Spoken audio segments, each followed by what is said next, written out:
Loktak patki hihonba hon gat lo amuk ning ba kai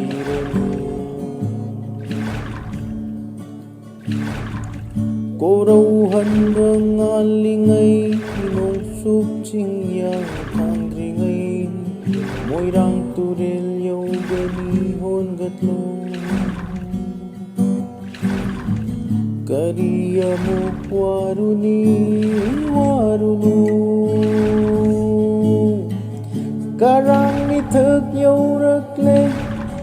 thang gat chim dọc phăng lên ni warunu môi răng tu rel ni pandan